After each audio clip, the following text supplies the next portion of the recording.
How's it going, everybody? Today I'll be showing you how to do an oil change on a first generation Mazda CX-5. That's going to be model years 2013 to 2016. It should be pretty similar for the next generation as well too, but this is going to be the exact process for the first generation. Now, before we get into the process, let me show you exactly which tools and supplies you're going to need so that you know exactly what you need before you get started. Then I'll show you the whole process, and hopefully this is going to help you out. All of the tools and supplies that I'll be using for this specific job, I'll put links down in the description, so if you want to buy the exact stuff that I'm using, you can find it down below. All right, so the most obvious thing you're going to need is some oil and an oil filter. So I'm using 0W30 full synthetic. This is Castrol GTX. I've had good luck with it. So you're going to need about a jug or 5 quarts of this. Depending on which engine you have, it'll be anywhere from 4 to I believe 4.7 quarts, but either way, 1 jug will be enough. And then you're going to need an oil filter. This is one from Purolator. I've had good luck with these. There's plenty of other brands you could use, but this is what I've been using and I've had good luck with it. And I will put, again, the exact model in the link down below. For specific tools we're going to need some sort of ratchet. I like this extendable one, which makes it easy to get the drain plug off if it's on there too tight. And then we're going to want a torque wrench to get it back on the proper, with the proper torque spec. In order to gain access to the oil filter, we're going to need a flathead as well as a Phillips head screwdriver. And then in order to get the actual oil filter off, we're gonna either be using one of these universal ones. This is what I like. This is one from Channel Lock, again, link down below. Or you can use a specific one for Mazda oil filters, such as this one.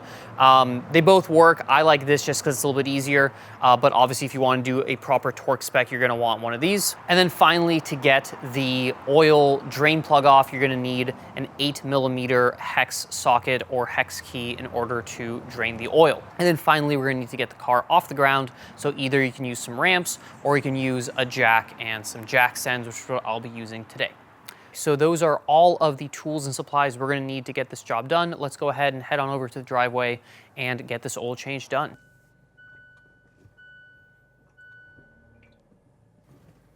All right, so the first thing we're going to need to do is we're going to need to jack the car up in order to gain access to the drain plug. Now, if you look under the front of the car, you'll see this cross member with this sort of dimpled circle pattern. This is where you're going to want to put your jack. So go ahead and start jacking it up. This will allow you to lift both front wheels at the same time, saving you a good bit of time and effort. Keep jacking it up until you get it to the desired height. And you can see here a better look at where that exact jack location is, that dimpled pattern behind the engine. Make sure not to jack up the engine. Then go ahead and locate your jack stands. I'm using the pinch welds because that seems to be the best location for this specific car. And just make sure you're using the notches, which are meant to be used as jack locations because they are reinforced. Go ahead and drop the car down onto the jack stands. Chalk off both rear wheels to make sure the car is not going to roll on you. Give it a good little push to make sure it's not going anywhere. Front as well. And then I like to leave the jack under the car with a little bit of pressure on the jack position just to make sure it's safe. Now, on the passenger side of the car, you're going to see this little cover that is protecting the oil filter and the drain plug. So go ahead and remove the one screw using a Phillips head, and then pop off this little clip using a flathead screwdriver. And then you can just go ahead and finagle the cover out of the way. Once you do that, you will see both the oil filter as well as the oil pan and oil drain plug right here. So this is all we're going to need. Go ahead and remove the oil filter. I like to use these adjustable oil filter pliers just because they are universal and they help you get a good grip on the oil filter, especially if you have multiple cars. You don't need to get one for each specific car. Go ahead and loosen it off, drain some oil, and then with your drain pan beneath the location there, go ahead and drain the rest of the oil from the oil filter. Then you're going to take your 8mm hex and open up the oil drain plug for the pan. Go ahead and drain that out into an oil pan and dispose of it according to proper regulations and whatever your state or county wants you to do. And you see here this oil is nice and dark, so it's definitely time for an oil change. All right, next we're going to go ahead and take our new oil filter and we're going to go ahead and put just a little bit of oil on this little gasket at the top here. This is done in order to ensure a proper seal with the oil filter housing. So again, just a little bit of oil on your finger, run it around the gasket, and you are good to go. Next, we're going to go ahead and close up the oil drain plug over here. Just make sure you get as much oil out as you can. And then we're going to go ahead and torque it down with a torque wrench to 25 to 30 foot-pounds. Go ahead and spin on your new oil filter. It should spin on very easily. Make sure it's not cross-threaded. And then you kind of want to get this hand tight plus maybe a quarter to a half turn. These don't need to be on that tight.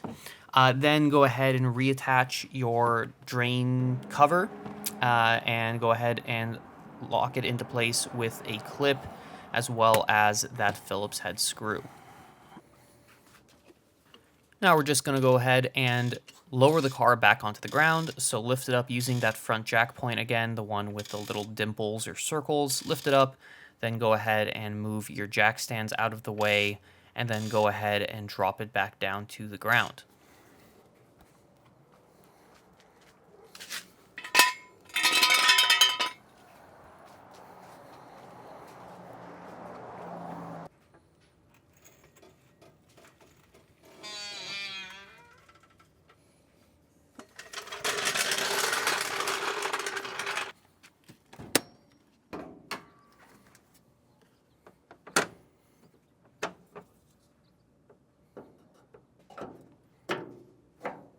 Now, the final and obviously most important step, you're going to go ahead and refill the oil. I like to put the car down first because this way I have a perfectly level car, which will give me a better reading on the dipstick. So go ahead and open the oil cap here at the top, and then you're going to insert your funnel, and then you're going to be adding somewhere between 4.4 and 4.7 quarts of 0W20 oil. So go ahead and start adding some. And then, I like to go with about 3 quarts, then check the dipstick, add a little bit more, check the dipstick again. You don't really want to overfill this, just like you don't want to underfill it. You want to get it as close to perfect as possible. So take your time. It will take a little bit of time between pours for the oil to work its way down into the engine. So I like to usually wait, 20, 30 seconds between pouring and checking the dipstick. But you're also going to want to recheck after once you have it filled to about the proper level, drive around for a day or so, and then check the oil again because, again, there's going to be oil that needs to move into various nooks and crannies, and it's a good idea to just double check to make sure it is where it needs to be. So, again, check your oil with the dipstick, top it off if you need to, make sure you're not overfilling, and then job done. So I hope this video was helpful. I hope it was useful. Thank you so much for watching. If it was helpful, please consider liking and subscribing to the channel. And I'll catch you guys in the next one. Take it easy.